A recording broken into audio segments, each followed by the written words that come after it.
Hello and welcome back to AP World History Modern. Today we're going to be looking at Unit 3.2, Empires Administration. This is our second day on this topic. We're going to be focusing in on governance, and our skill practice we'll be doing a lot of contextualization today. So our learning objective is to explain how and why various land-based empires developed and expanded from 1450 to 1750. So we'll be doing a case study today on East Asia, right? Specifically, the Ming Dynasty, so the precursor of the Qing Dynasty, right, which you're seeing on this map here is the Manchu or the Qing Empire. So we'll be kind of looking at the Ming and maybe some possible reasons why the Ming collapsed.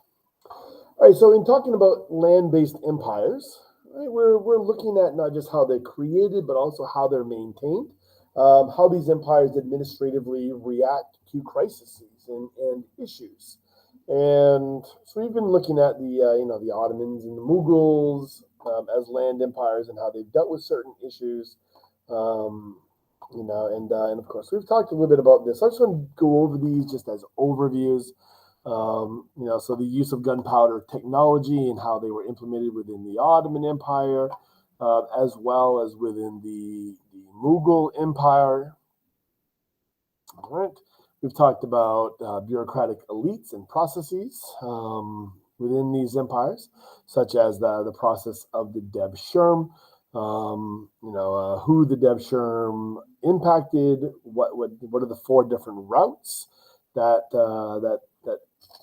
people were put on when they became part of this blood tax, the Deb-Sherm, and of course we talked about the Ottoman Empire's failings in dealing with the silver inflation crisis, starting around 1590, resulting in the collapse and the end of the Deb-Sherm in 1610, and the reforms made to the Janissary Corps, right, which will then survive up until the 1820s. All right, the Qizilbash, I think I mentioned that in one of the videos. I don't think we really talked about it in class very much, though. Right, but another example of competing bureaucratic elites. So I guess competing against Persian bureaucrats, versus those who are loyal to Ishmael initially. Right, Zamandars we did talk about in class. Right, the Zamandars and in the Mughal Empire, right, and tax collecting and bureaucracy within the Mughal Empire. Boyars we definitely talked about in class. We talked about the reforms made by Peter the Great and the table of ranks and the impact that this has on the boyars, and of course the legal code of Catherine the Great as well. Bannerman, we probably have not talked about it. We're not going to today either.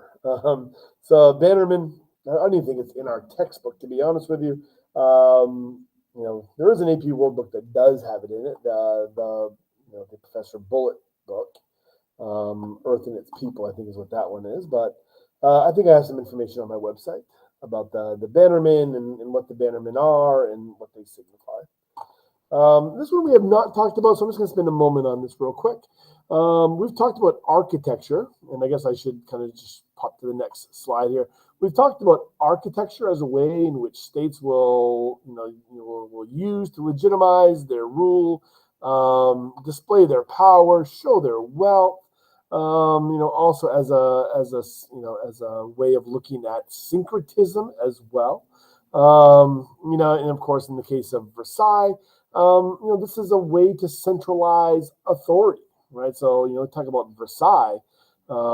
This is the use of architecture to force your nobility to live under one roof so you can watch them, right? So, kind of the ultimate use of architecture to legitimize power and shore up rule. One of the other ways that we see is through the use of art and state-sponsored art. And of course, if you're more familiar with European history during this period, the Renaissance is a really good example where we see some of our more well-known Renaissance painters will be commissioned by local princes and bureaucratic elites within their states to do portraits. Every major monarch in Europe at this time will have their painting done. So state-sponsored artists and art schools is not something that that is unseen outside of the Islamic world. But the Islamic world is a little unique here, that you have a commonality or a common shared influence, right? So when you see this word miniatures, usually it's going to be inspired by the Persian miniatures, and this is a tradition that goes back to like a kind of Sufi influence in the Abbasid Caliphate. And so Persian miniatures are going to be diffused with the Turkic people as we see these land-based empires get created. So when you see the Ottoman miniatures, these are the Persian style of painting. That'll be that are state-sponsored at Indiran, at the Palace School in Istanbul. And generally they're not very large, and they are used to depict oftentimes accomplishments, scientific, mathematical, technological accomplishments. Oftentimes military accomplishments, right, will be glorified in these Ottoman miniatures. And you'll also see a lot of kind of veneration of the Quran, kind of Quranic portrayals, right, of events in these Ottoman miniatures. So we see the Indian school, in Istanbul. In the Safavid Empire, you have the Isfahan school. The Isfahan school will create this, and of course, we see the Mughal school, down in Delhi. All right, so it's kind of a different example, right, of to legitimize rule. And of course, like what we see the portraits of European leaders, we see similar things within the Persian miniatures, in the Ottoman Empire, and of course we see this in China, the Qing imperial portraits. Very similar to what you see, kind of in earlier Chinese dynasties. So we see this with the Ming, we see this with the Yuan even before. All right. So so these are extremely elaborate portraits, from this Confucian artistic tradition. All right. So let's kind of get rolling here. Today I want to focus on some of the economic developments within the Ming Dynasty, and how the Ming government dealt with this, and how they responded to this kind of moment in time. All right, so let's get rolling with this. All right, so this is an image of a Ming era vase.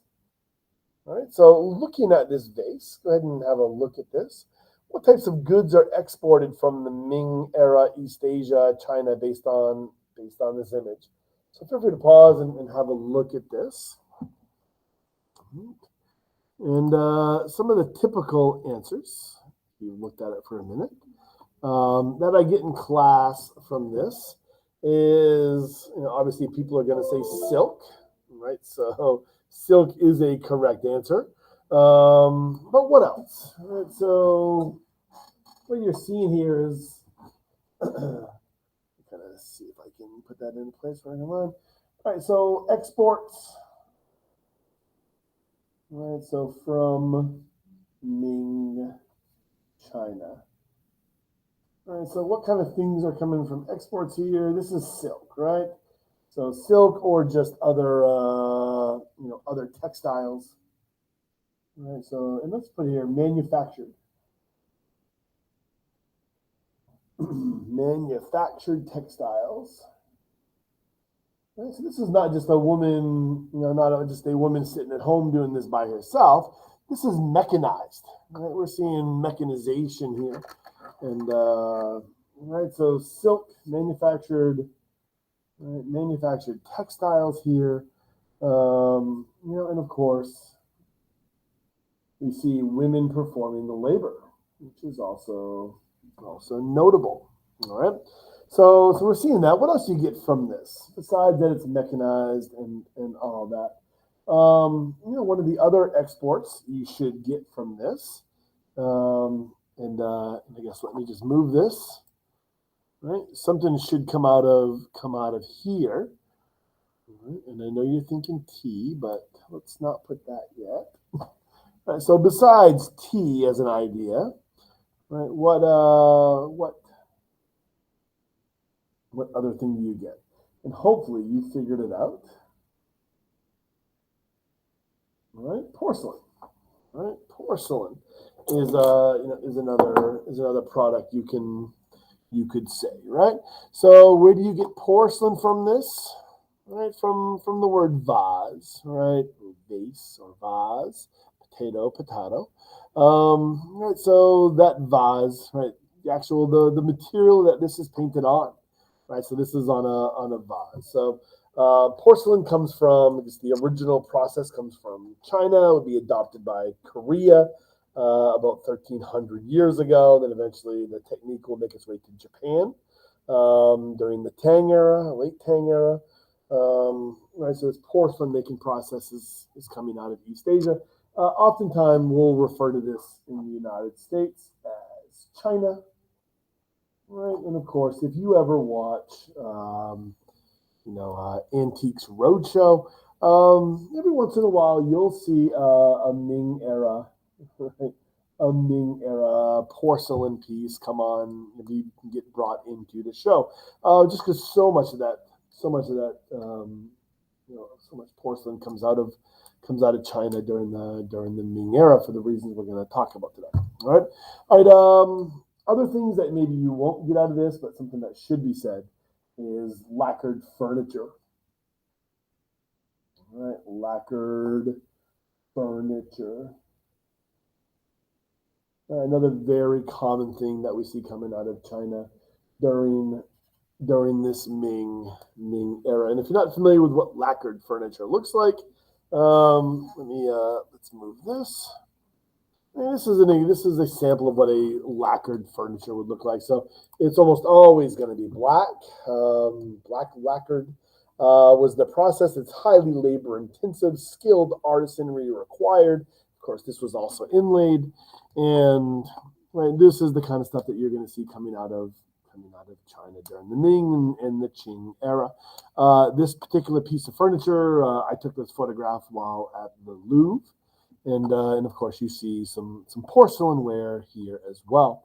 So this is at the Louvre. This was once at the palace, right? The French monarchies, right? So, but this is what we refer to. So this kind of stuff would be brought across the Pacific, generally carried across Mexico, and then sent to Europe, right, through the Caribbean or via the Caribbean, if it was coming in via Spanish merchants, right? So we'll talk about that. Porcelain, here's a good example of what of porcelain, aka China for most of you, and of course this all would have been hand painted in China and then glazed, right? So highly skilled artisan work there. All right, and then we see a lot of gold leafing here. All right. All right, so what I want to hit today is we know the product's coming out of China. Well, who's taking it out? It's not Chinese merchants per se bringing it to Europe, but there's a new presence in the Indian Ocean. We know that the Chinese were in the Indian Ocean up until the 1430s, and we know that there are diasporic merchant communities at play, right? But who is actually coming in here and kind of filling this void left is the why is my mouse not working here? Okay, is the Europeans. All right, so let me just kind of draw this out here for you as I would do in class. All right, so let's just draw a quick little map of the Indian Ocean. So let's just kind of do Africa. Right. Arabian Peninsula, Persian Gulf, kicking down to South Asia, right? Malaccan Straits, Southeast Asia, Indochina, coming up, All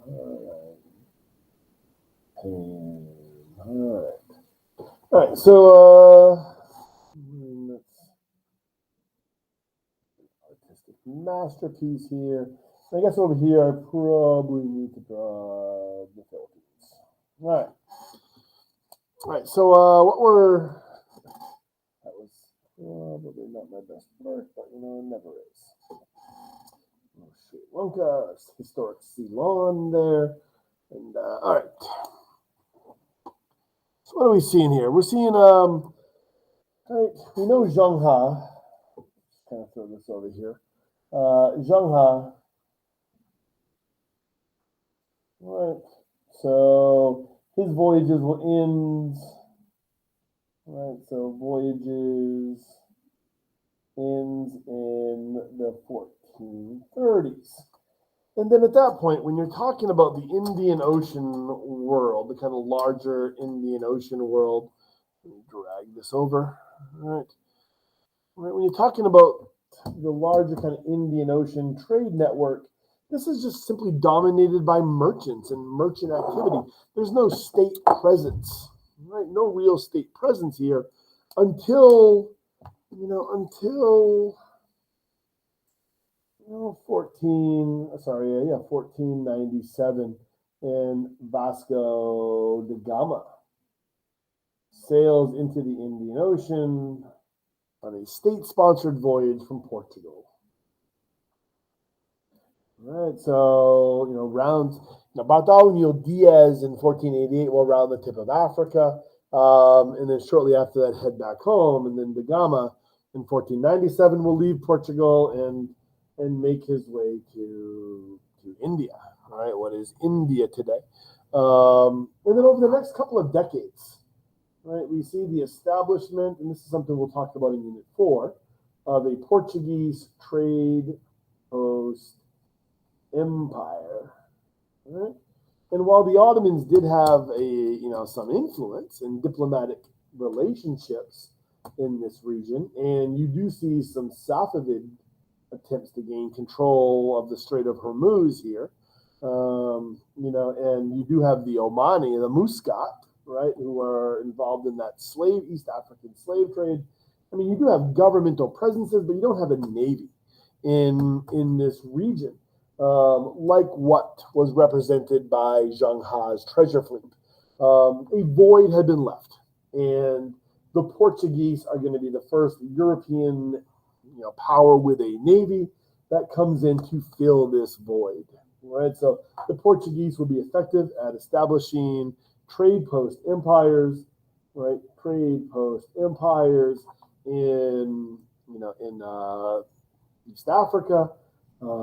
Trade post empires in South Asia, right? And trade post empires here, and eventually in Southeast China, right? So in 1517, you're going to see the first diplomatic relationships, right? Diplomatic, this is Portuguese, right? Diplomatic relationship with the Chinese get established. And then in 1557, right, 1557, you will see the Portuguese gain trading access to Macau. Macau might be familiar to you because that's the mainland Chinese side of the bay for Hong Kong. All right. So down there they speak Cantonese in that part of China, or at least they used to. All right. All right. So Macau. So you see direct trade begin at that time. All right. So what are we seeing happening here? You get that taking place. You also have a couple of other things which we're gonna read about, and I probably should have just taken this here. One of the other things, right? One of the other things that we see happen at this time is the establishment of a Spanish colonial presence in Manila. All right, so let's just use a different color. That's not going to be that different. see something that'll stand out after I mark this up already. There we go. All right, so Manila. M-A-N-I-L-L. There you go. Manila. And of course, this is the establishment of a Spanish colony.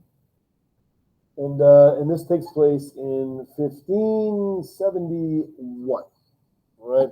And so this is a big deal kind of date. This is the beginning of, often what is considered to be the beginning of global, or true globalism, or globalization. Right? So the beginning of globalization. Right? What I mean by that, what I mean by that is the Americas is now integrated into this Afro-Eurasian trade system, right? So for thousands of years, Afro-Eurasia had been interconnected via merchant activity. And in the late 1400s and the early 1500s, you will see the Americas becoming integrated into the European economic world, and to a lesser degree, Dar al-Islam, but, only indirectly with East Asia and South Asia. The establishment of Manila as a colony means you have a direct connection between the Americas and East Asia and South Asia. Right, so this becomes the site of a whole lot of stuff. So let's just talk about this for a second. Right, so when you're talking about Manila, you're talking about diasporic, merchant communities, Chinese, Spanish, right, Slavic, from various places, Dutch, right, et cetera, right? So diasporic merchant communities, right? And of course, this becomes, ground zero is the best way to put it, but this becomes the center of the silver trade. Right? This becomes the center of the silver trade. All right, so really what we want to get at today is when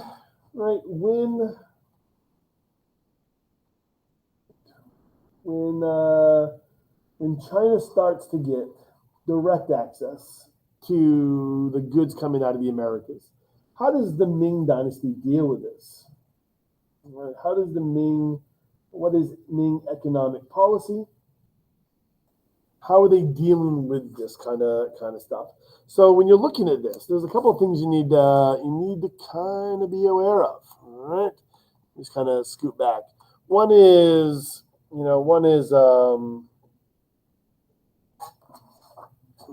revenue streams. What are the Ming Dynasty revenue streams before this becomes an issue? Right. And of course, what is the single whip system? All right, what is in fact the single whip system? All right, so what is it? Why was it imposed? And what were the results? What are the effects? Right, and of course, we're going to be reading a piece. Right, in class today, I passed this out, but there's a link for this on my website as well.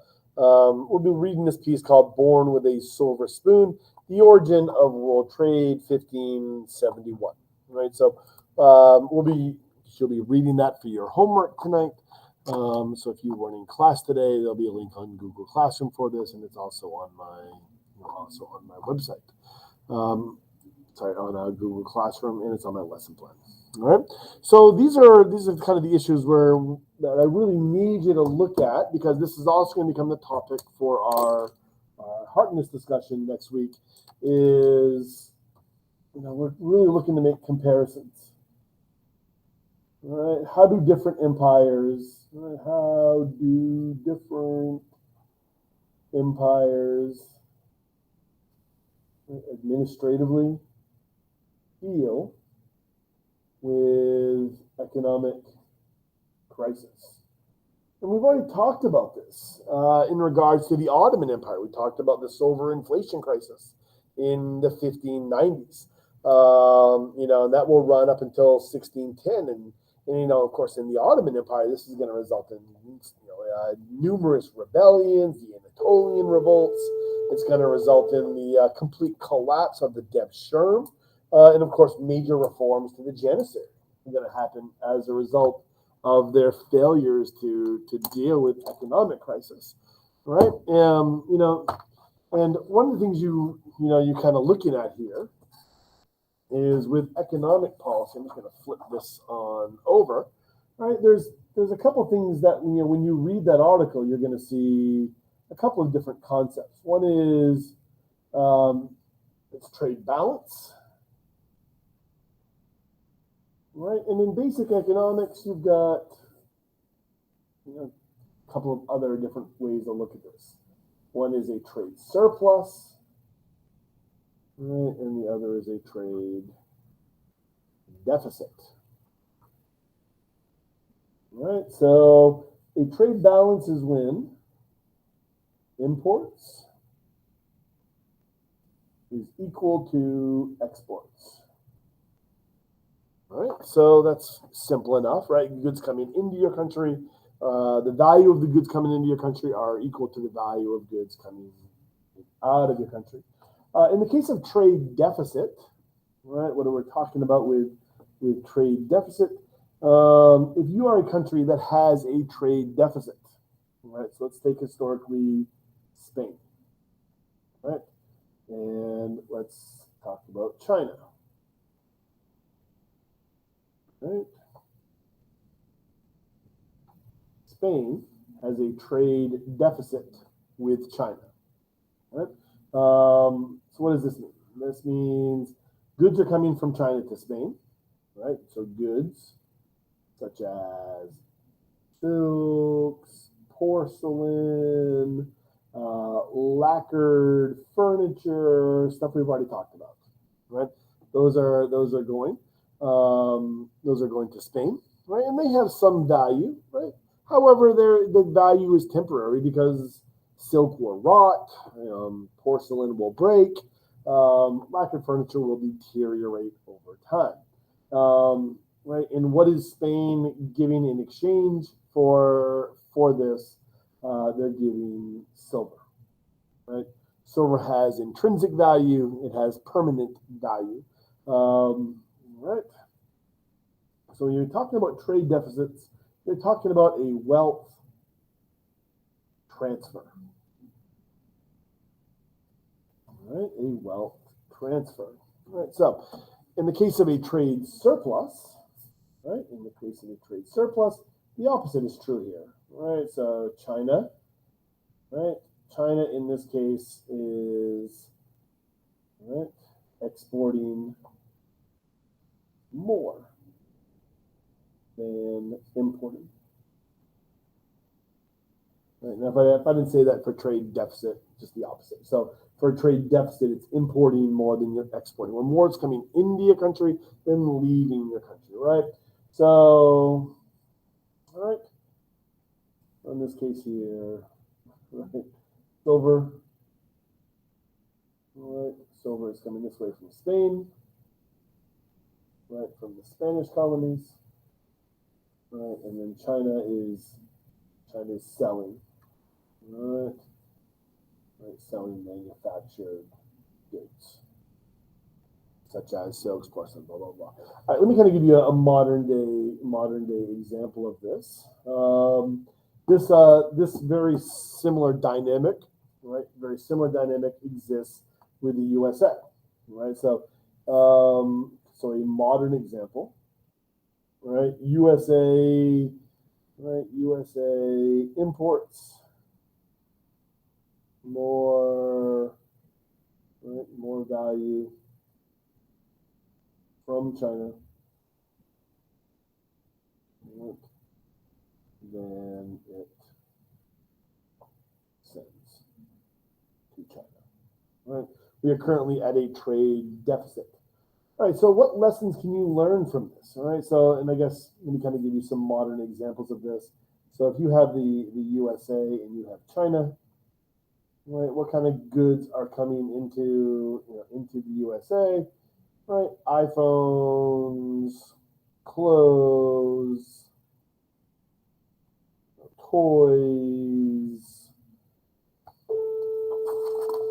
Now we're even starting to see cars, right, some pretty big manufactured goods, etc.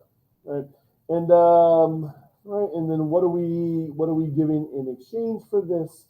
Right, there are, obviously we are exporting some things, right, but the difference, right, the difference is wealth. Right, wealth is being exported. Right, so we're giving our money. Right, we are giving our money to China in exchange for this stuff. And why is this a big deal? Obviously this stuff has value when we buy it. The problem is this stuff will eventually, where does it end? Right. The problem is, where does it end? It ends in a landfill. Right. This will eventually all become worthless junk, and right, wealth that has permanent value is being exported. So you're seeing a wealth transfer. And what happens if this continues for a long time? Right? What happens if this continues for a prolonged period of time? Well, what happened? We have a historical example right here. What happened to Spain? Right? So what do you know about the Spanish Empire and their legacy? We know that societies that transfer wealth over a prolonged period of time become irrelevant. They will eventually exhaust that wealth. There's only so much wealth out there. Not that it is a zero-sum game. However, you can only transfer your wealth for so long before you have issues. All right. So generally speaking, this is usually considered to be bad. Okay. Generally speaking, trade deficits are considered to be bad. Generally speaking, these are generally good, right? So the United States used to have a trade surplus, really up until the 1950s and 60s, right? So the 1950s and 60s is when you stopped seeing that trade surplus, and we started to develop trade deficits with some countries, and that has continued to grow. But not to be too binary here, it's not always good, right? So not always good. Right? So what do we mean by not always good? Right? Well, what happened to the Ottoman Empire in 1590? Right? So you could have inflation if you do not control this newfound wealth. You could have, there's all kinds of policy issues that might pop up regarding things like taxation. Right? How do you tax this new wealthy, especially of different and then newly powerful groups? Right? So these people who are getting extremely rich from this, what do you do with that group of people? So look at who the new rich is in the United States today. Mostly living in Silicon Valley. Well, how do you deal with that? Do they pose an inherent risk to the country if you do not restrict their wealth and hence their influence? So how do you deal with this, and what are the effects of your taxation policies? So nothing is ever good or bad, right? There's shades of gray here, right? So right, but we know the story of Spain.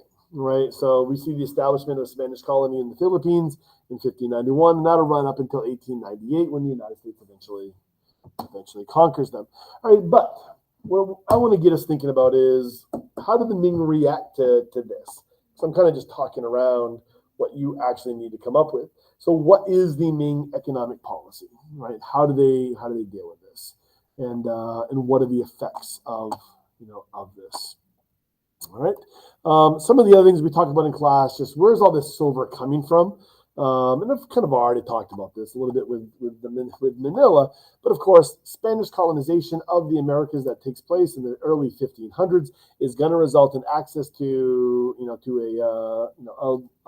a large amount of silver mines that had been already around and established by the previous existing empires. However, those empires that existed in the Americas, such as the Aztecs and the Inca, were not integrated into that wider Afro-Eurasian trade network. So you're seeing introduced into that trade network for the first time silver. So these are some of your larger mining sites in Mexico, all under Spanish control. And of course, in the Andes in South America, once again, all under Spanish control. Most famously is Potosi, right?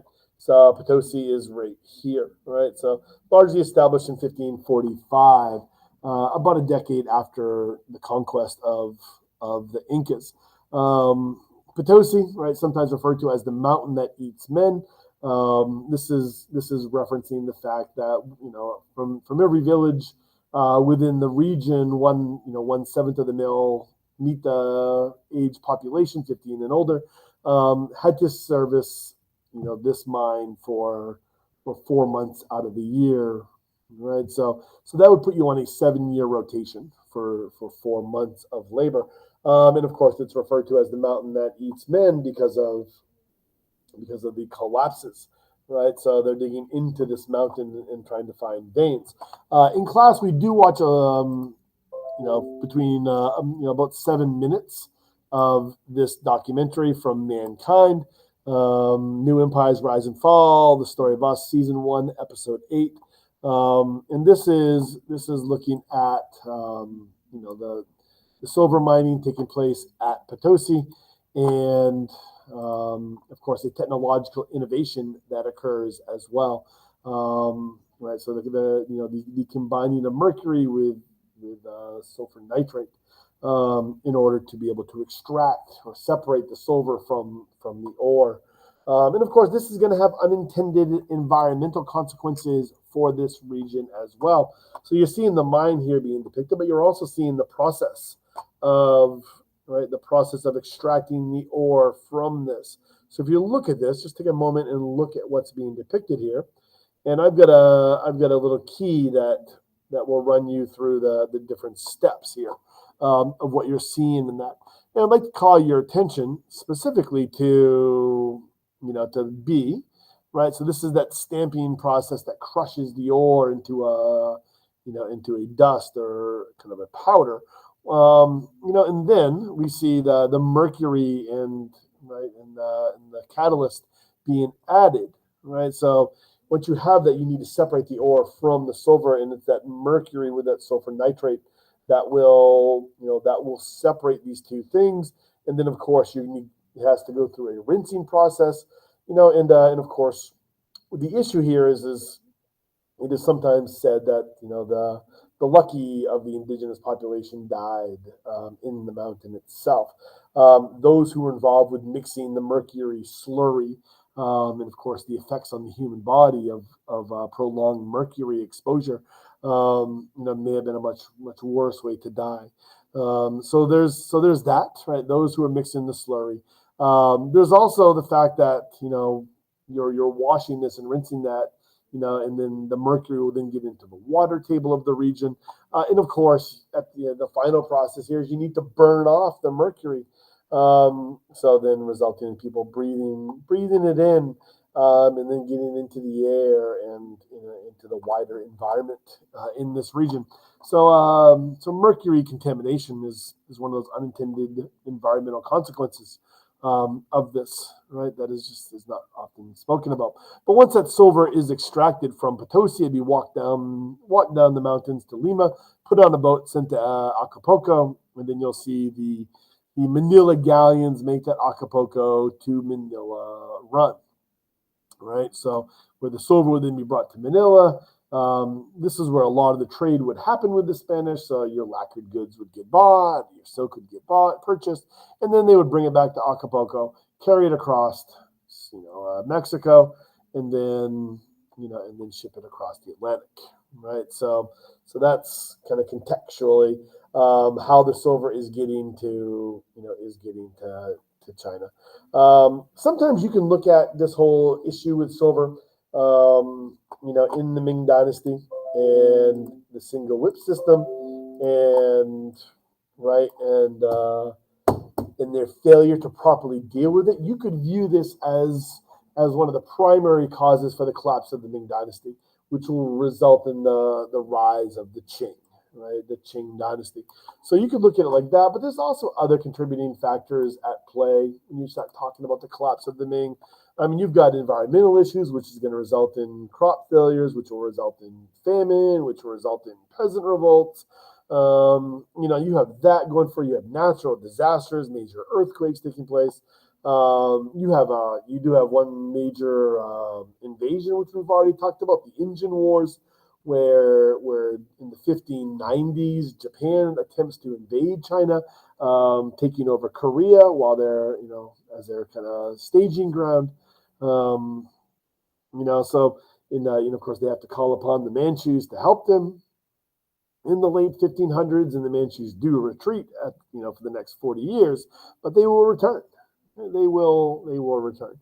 So there's a lot of there's numerous reasons for the collapse and the decline of the Ming. So what role does Ming Dynasty's failures to deal with this economic issue? What role does that play in their eventual collapse? All right. So how does the Ming maintain control, and how does that compare with other states? How do you deal with elites? How do you deal with newly powerful people? How do you deal with tax collection issues? How do you deal with diversity and religious diversity? Within your empires. These are all the questions that we will talk about after you read your case study about the Ming Dynasty and how they deal with all of this. All right, that is all for today. So you are reading your Born with a Silver Spoon, and we will discuss shortly after. Sapriati.